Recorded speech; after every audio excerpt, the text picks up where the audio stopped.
Big market voices में आज हमारे साथ कोटक एएमसी के MD and CEO Nilesh Shah जुड़ गए हैं। नीलेश भाई, गुड मॉर्निंग।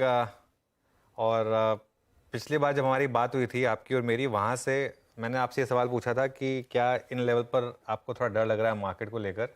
वहाँ से निफ्टी 1000 पॉइंट और चल चुका है तो इतना स्ट्रॉन्ग मोमेंटम मार्केट में, और ऑब्वियसली ब्रॉड बेस्ड रैली रही है ये। मिड कैप, स्मॉल कैप, हर इंडेक्स पार्टिसिपेट कर रहा है। अच्छा, लोगों ने पैसा बनाया है।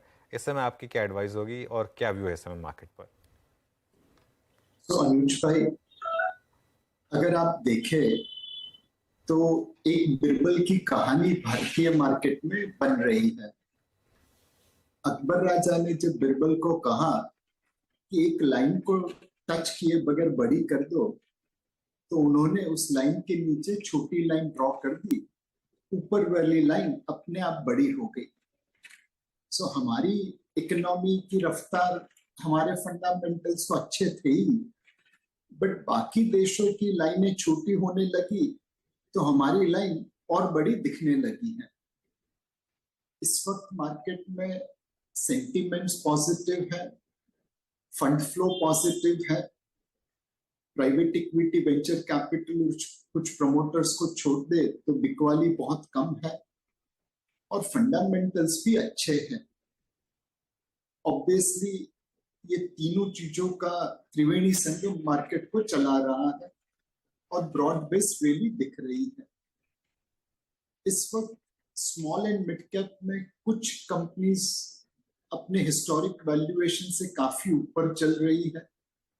वहां पे एक प्रकार का संशय रखना या थोड़ा प्रॉफिट बुक करना उचित रहेगा। मार्केट के सामने इवेंट्स भी काफी है। यूएस फेड पिवट से लेके इलेक्शन, उसको नजर रखते हुए हम मार्केट में थोड़ा प्रॉफिट बुक कर ले। इस समय पे लिवरेज पोजीशन खत्म कर दे, थोड़ी ओवरवेट पोजीशन कम कर दे तो सही बात होगी। बट अगर आप न्यूट्रल वेट चला रहे हैं और आपके पास ओवरवेट बनने की जगह है तो इन्वेस्टेड ही रहिए। इस वक्त त्रिवेणी संगम है बाजार में, sentiments, flows and fundamentals. And दूसरे देशों की लाइन छोटी है तो हमारी लाइन और भी बड़ी दिखती है। नीलेश भाई, लेकिन हमारी लाइन और कितनी बड़ी हो सकती है दूसरे की लाइन छोटी किए बिना? अनुज भाई, अपनी कहानी में वही सबसे अच्छी चीज है कि बाकी लोगों की लाइन छोटी हो बड़ी हो, बट हमारी लाइन तो बड़ी होती रहेगी। आज जब हमने करियर की शुरुआत की थी तब $300 बिलियन की मार्केट और जीडीपी थी। आज हमारी आंखों के सामने तकरीबन $3.5 ट्रिलियन की मार्केट कैप और जीडीपी हो गई। तो 10 गुना ग्रोथ हमने 30 सालों में देखा है। कुछ उसी प्रकार की रफ्तार, उसी प्रकार का ग्रोथ आने वाले सालों में भी दिखता रहेगा।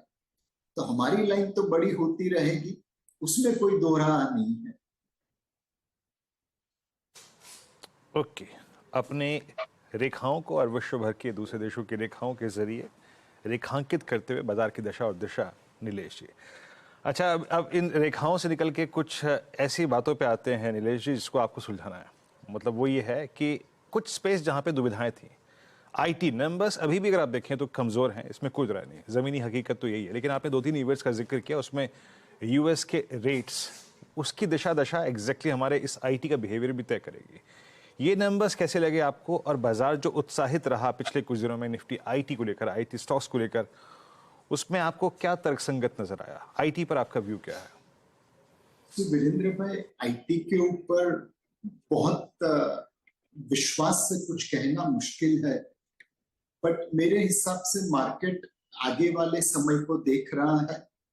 पिछले क्वार्टर के नतीजे तो ठीक ठाक नहीं थे। जो अनसर्टेनिटी आईटी क्षेत्र में है वह मार्केट ने डिस्काउंट करके रखी है। अब 3 चीजों पे आईटी क्षेत्र के निवेशक दावा लगा रहे हैं। एक, पहले हाफ में जनवरी से जून 2023 में लोगों ने खर्चा कम किया है। हो सकता है अपने जो बजट मिले हैं आईटी के सीआईओस को, उसको खर्चा करने में एक तेजी आएगी। जुलाई से दिसंबर के बीच में वो लोग फटाफट खर्चा करेंगे और यहाँ पे बिजनेस बढ़ेगा। दूसरी चीज, डील पाइपलाइन काफी स्ट्रांग है, बट उनका कन्वर्जन बिजनेस में थोड़ा धीमी गति से हो रहा है। जब तक पाइपलाइन स्ट्रांग है तब तक उम्मीद कायम है कि आज नहीं तो कल ये डील में कन्वर्ट हो जाएगी। और तीसरा और सबसे महत्वपूर्ण चीज, आईटी क्षेत्र के वैल्यूएशंस काफी रीजनेबल है। कंपनीज इस लेवल पे भी अच्छा मुनाफा कमा रही है, रिटर्न ऑन इक्विटी अच्छा है। तो ये सारी चीजों ने मिला के एक कॉन्ट्रा बाइंग, एक कॉन्ट्ररी बाइंग आईटी क्षेत्र में चालू कर दी है। कौन सा बाइंग इन आईटी? ओके, आपका व्यू बिल्कुल सही से आपने रखा है यहाँ पे नीलेश भाई। अब आते हैं बैंकों को लेकर। नीलेश जी, आज हम जब इंडसइंड बैंक के नंबर्स को देख रहे थे, एनआईएम्स एट 4.29%, ये एक वो दौर था, क्वार्टर था, जब सडनली हमने मात्र एक साल की अवधि में, 9-10 महीनों की अवधि में एक सब्सटेंशियल रेट हाइक्स देखे, और उस दौरान जो आपकी डिपॉजिट कॉस्ट थी वो भी काफ़ी बढ़ रही थी, और उस दौर में भी बैंकों ने बहुत ही सुदृढ़ और मजबूत एनआईएम्स पेश किए।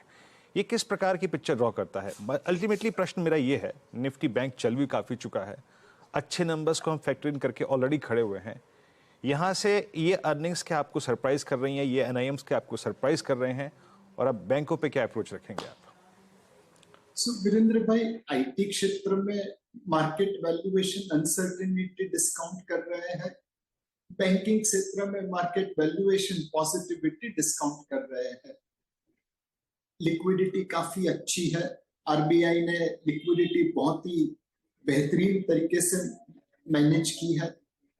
एनपीएस लेवल कम है, 25 सालों के सबसे लोएस्ट नेट एनपीए लेवल पे हम खड़े हैं। आने वाले समय में कॉर्पोरेट इंडिया और individual India, house hold India, उनका लिवरेज अभी भी रीजनेबल लगता है, तो एनपीए बढ़ेंगे ऐसा कोई संशय नहीं है। एंड मोस्ट इंपॉर्टेंटली, बैंकों के margin almost all time high level पे थे, बिकॉज बढ़ती हुई ब्याज की सिचुएशन में लोन को ब्याज दरें पहले पास हो गई, डिपॉजिट को बाद में हुई। बट ये सारी पॉजिटिविटी मार्केट के शेयर प्राइस डिस्काउंट कर रहे हैं। यहां से बैंकिंग क्षेत्र अच्छा ही करेगा ऐसा लगता है। लिक्विडिटी, एनपीएस एंड स्प्रेड, ये सब रीजनेबल रहेंगे, बट यहां से बैंकिंग क्षेत्र को आउट परफॉर्म करना थोड़ा मुश्किल हो जाएगा। यहां से मुझे लगता है कि बैंकिंग क्षेत्र मार्केट के आसपास चलता रहेगा, and bottom up picking, stock picking के ऊपर शायद आपको एक आध एक्सेप्शनल आउट परफॉर्मेंस मिल जाए, बट ब्रॉडली बैंकिंग क्षेत्र मार्केट के आसपास रिटर्न देना चाहिए।